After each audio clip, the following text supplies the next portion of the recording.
ಶುಭೋದಯ. ಶೃಂಗೇರಿ ಸುದ್ದಿಗೆ ಸ್ವಾಗತ. ಓದುತ್ತಿರುವವರು ಸ್ವಾತಿ MS. ಶ್ರೀ ಪರಾಭವ ನಾಮ ಸಂವತ್ಸರ, ಉತ್ತರಾಯಣ, ಗ್ರೀಷ್ಮ ಋತು, ನಿಜ ಜ್ಯೇಷ್ಠ ಮಾಸ, ಕೃಷ್ಣ ಪಕ್ಷ, ತದಿಗೆ, ಶ್ರವಣ ನಕ್ಷತ್ರ. ದಿನಾಂಕ 3/7/2026 ಶುಕ್ರವಾರ. ಮುಖ್ಯಾಂಶಗಳು. ಸಂಸದ ಕೋಟಾ ಶ್ರೀನಿವಾಸ ಪೂಜಾರಿ ಅವರಿಂದ ಕಾರ್ಯಕರ್ತರ ಸಭೆ. ಸುದ್ದಿಯ ವಿವರ. ಕಳೆದ 3 ದಶಕದಿಂದ ನೆನೆಗುದಿಗೆ ಬಿದ್ದಿದ್ದ ರಾಷ್ಟ್ರೀಯ ಹೆದ್ದಾರಿ 169 ತನಿಕೋಡು ಗೇಟ್ನಿಂದ ಮಾಳದವರೆಗಿನ ರಸ್ತೆ ಅಭಿವೃದ್ಧಿಗೆ ಕೇಂದ್ರ ಸರ್ಕಾರ 560 ಕೋಟಿ ಬಿಡುಗಡೆ ಮಾಡಿದೆ ಎಂದು ಸಂಸದ ಕೋಟಾ ಶ್ರೀನಿವಾಸ ಪೂಜಾರಿ ಹೇಳಿದರು. ಪಟ್ಟಣದ ಚಪ್ಪರದ ಆಂಜನೇಯ ಸ್ವಾಮಿ ಸಭಾಂಗಣದಲ್ಲಿ ಗುರುವಾರ ಏರ್ಪಡಿಸಿದ್ದ ಕಾರ್ಯಕರ್ತರ ಸಭೆಯಲ್ಲಿ ಮಾತನಾಡಿದರು. ಅರಣ್ಯ ಇಲಾಖೆಗೆ ಕಂದಾಯ ಇಲಾಖೆಯ 100 ಎಕರೆ ಜಾಗವನ್ನು ಹಸ್ತಾಂತರಿಸುವ ಪ್ರಕ್ರಿಯೆ ಮುಗಿದಿದ್ದು, ಶೀಘ್ರದಲ್ಲಿ ಕಾಮಗಾರಿಗೆ ಚಾಲನೆ ದೊರಕಲಿದೆ. 1999ರಿಂದ ಈ ಯೋಜನೆ ಅರಣ್ಯ ಇಲಾಖೆ ಅನುಮತಿ ದೊರಕದೆ ಬಾಕಿ ಉಳಿದಿದ್ದು, ಇದೀಗ ಯೋಜನೆಗೆ ಚಾಲನೆ ನೀಡಲಾಗುತ್ತಿದೆ. ಈಗ ನಿರ್ಮಾಣವಾಗುತ್ತಿರುವ ರಾಷ್ಟ್ರೀಯ ಹೆದ್ದಾರಿ 169ರ ತ್ಯಾವಣ ಸಮೀಪ ಅವೈಜ್ಞಾನಿಕ ಕಾಮಗಾರಿ ಬಗ್ಗೆ ಆಕ್ಷೇಪಿಸಿದ್ದು, ರಾಷ್ಟ್ರೀಯ ಹೆದ್ದಾರಿಯ ನಿಯಮಕ್ಕೆ ಸರಿಯಾಗಿ ಕಾಮಗಾರಿ ನಡೆದಿಲ್ಲ.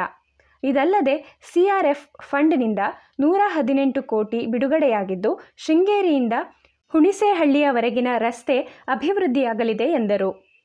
ಕೇಂದ್ರ ಸರ್ಕಾರದ ಜನಪರ ಯೋಜನೆಗಳಾದ ಆಯುಷ್ಮಾನ್ ಭಾರತ್, ಜಲಜೀವನ್, ಉಜ್ವಲ, PM ವಸತಿ ಯೋಜನೆ ಸಹಿತ ಅನೇಕ ಯೋಜನೆಯನ್ನು ರಾಜ್ಯ ಸರ್ಕಾರ ಅನುಷ್ಠಾನಗೊಳಿಸುವಲ್ಲಿ ವಿಫಲವಾಗಿದೆ.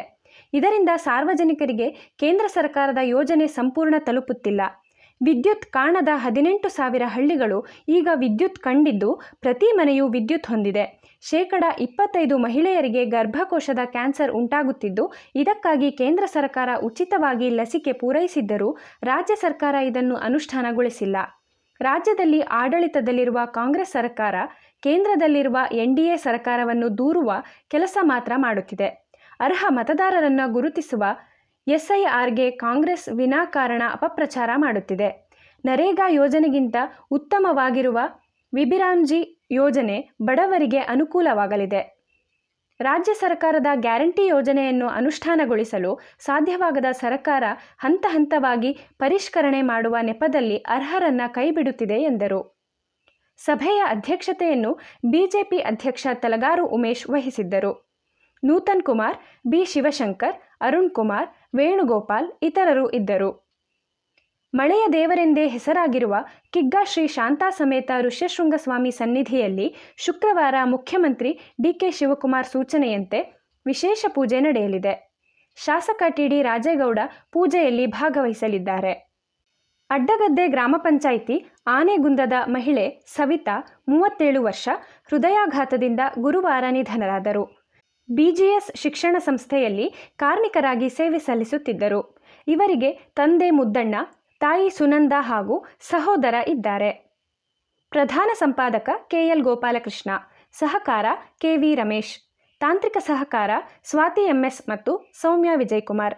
ಜಾಹೀರಾತು ಮತ್ತು ಪ್ರತಿಕ್ರಿಯೆ ನೀಡುವವರು ಶೃಂಗೇರಿ ಸುದ್ದಿ ಕೇಳಲು ನಿಮ್ಮ ಹೆಸರು, ವಾಟ್ಸಪ್ ಸಂಖ್ಯೆಯನ್ನು 9448843831ಗೆ ವಾಟ್ಸಪ್ ಮಾಡಿ. ವಂದನೆಗಳು.